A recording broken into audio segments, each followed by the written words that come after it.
So first you have to log into the F&A application, funnels and ads, and then you have to come to sites, click sites, and then click new funnel.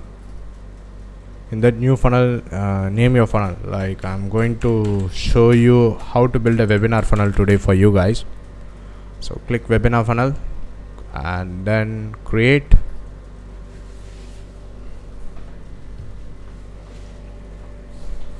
Okay, now the funnel has been created. You can see that with that particular name which you have given. Click here, add a step. So first we're going to create a registration page, and this path will take based on the title which you're giving, but if you want a specific path, you can add your path. Say for an example, you doesn't want a path name called registration page, means you can put webinar. Okay, now create your funnel. Create from blank.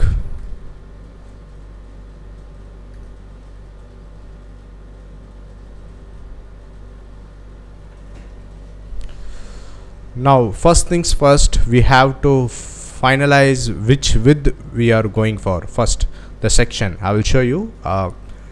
This is a full width section.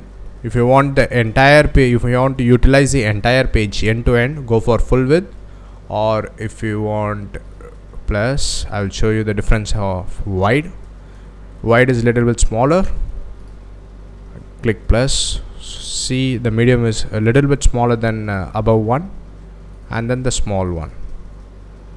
So in order to build this funnel, I'm going to use this one, full width. I'm going to delete the other stuffs. Delete.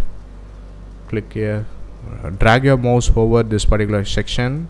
You find delete button, drag here, delete button. Okay, now I'm going to add columns. Okay, you have to click add row. In that add row, how many columns you want to add. So if you want to plan a specific single column, means you can go for single column.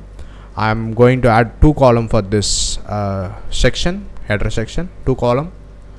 Now you can see there are 2 columns inside this. So this is a 1 column 1, this is a column 2. Okay, here I am going to add. Okay, first things first, I'm going to add a background image. I'm not going to use a plain BG. I'm going to add a background one. So this is what to say, universal, the universal setting for the entire page. Okay, for this what we're going to do is, first we're going to select the background. So click the image here. Here you can see my media. Click here, click backgrounds. So you may see different backgrounds which is offered for your application, where you can select. I'm going to select this particular background, G6. Double click, so that now the background is appeared. So this is the background which I'm going to use, guys. Okay, now I'm going to decrease the opacity, because we have to make it a little bit different from the section to the section. If not, it will be look like a newspaper, all same. Okay, now click over here. So just select and see, just play around. Like, see, it is a little darker, this is little wider. So I'm just planning somewhere between, in between this white and then the dark. So I'm going for didn't find our color, so I'm going for a custom one. Click here. So click this icon. So what I'm going to plan is keep it black, and I'm going to decrease opacity to somewhere here, and then add color. Oh, it didn't come what I expected. Black. I'm going to little lighter than the previous one. Let's see, update color. Okay, This is what I was expecting. Okay, now it is done. Click somewhere here. Now I'm going to add a text. Click add, go for headline. Okay, now the text has been appeared. Now you can type this webinar will be in English, or right.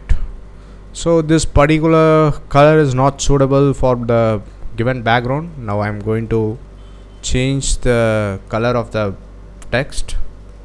Change. So if you want this particular color is, it will change for the entire text. So just play around and see. Green, so it is little awkward. I'm going for white. Okay, much better. Gray is lighter. Go for white. So white will be nice on this particular background. And I'm going to make this English in bold. So you can change this to bold. So once you change the bold, so there is a color for bold. We have to change that. You can see bold text color. Now click here, and I'm looking for yellow variant. Let's see, orange goes, not good. Red, purple. Okay, let's go for yellow one then. Didn't find the color. Click the color, click yellow, and then select this yellow, add color. Now your yellow is added. Clear? So now we have added the custom color for bold text. Okay, click bold so that it will disappear. So now we have added the text, and what is the other option which you have, and you can change the alignment if you want to change to left, center, right, and then justify it. So this is these basic things I hope you are aware. So I'm just keeping center one. If you want to change the font of the text, you can change it here down below for the desktop version. Say for an example 56. Now I go for 32, and I will show you a smaller one, 16. So 32 is the right thing which I prefer. 32 is a default one. And if you scroll down below, you can see you can change the font. If you want, you can use any custom font. Click default. You have a lot of fonts available from Google.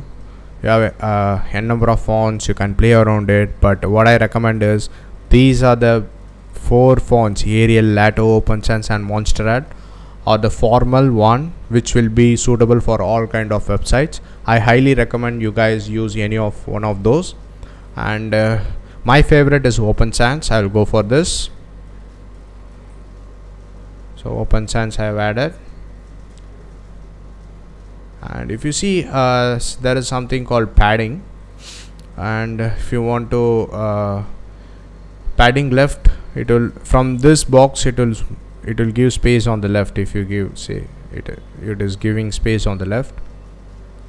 If you want to give space over here, you have to increase this. If you want space from this particular top to top end means you can give space here, and then padding bottom is something you will get a space below the text in between the box. So if you want to increase the spacing out of the box, this particular box means, that is called margin. If you move the margin, top margin, it will move from the top, you can see, and then if you move from the bottom, it will move from the bottom. Okay, so if you want to give more padding, more than 100 means you can type and give, like say for an example I'm clicking 500. See the padding, it went down below. I'm showing 200, you can see 200. Okay, just I'm letting you know, guys, if you want more padding you can utilize it. Okay, now I want to reduce the space over here because I see a lot of spaces in between this. lot of empty spaces here. So I'm just selecting this section.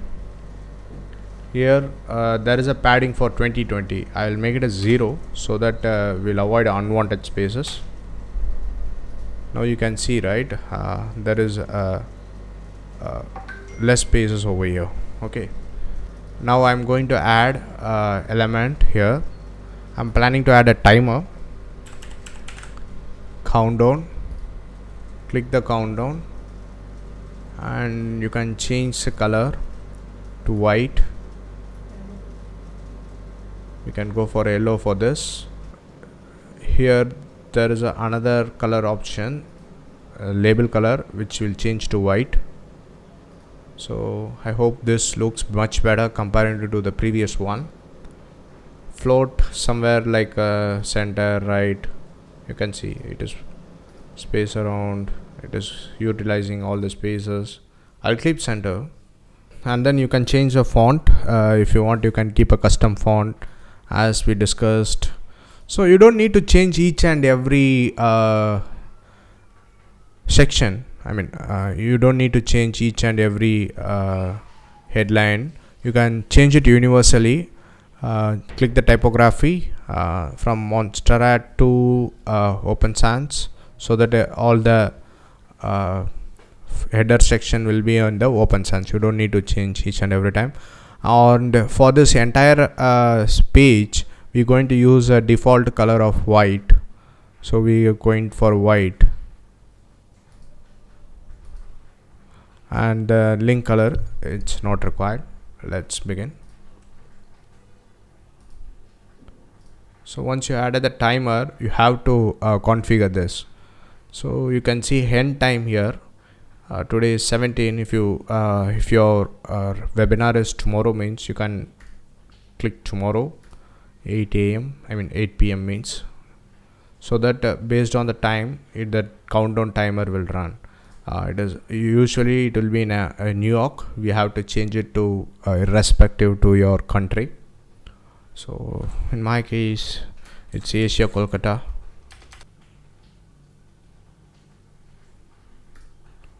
You can change the font size. Mobile, this is a mobile font, 32, and you can see, play around. 36, little wider. 32 is okay. And then you can increase the subtext size, which you can see down below. It is default, it is in a 15 now. You can add 18. On mobile also you can add 18. So mobile section, which we'll cover on the later part, we have to edit differently for mobile. So once that is done, now the countdown timer is running. You can see now it is running for, it's now 1 day left for the event. So it is create some scarcity for the people to register. And let me see, is there anything which I missed? Margin top, margin bottom, and this is something expiry, which is a detailed one, which we'll cover on a later part. Once the link is expired, once a countdown expired, where it is need to be redirected. So this is an all advanced section which we'll cover in a different video.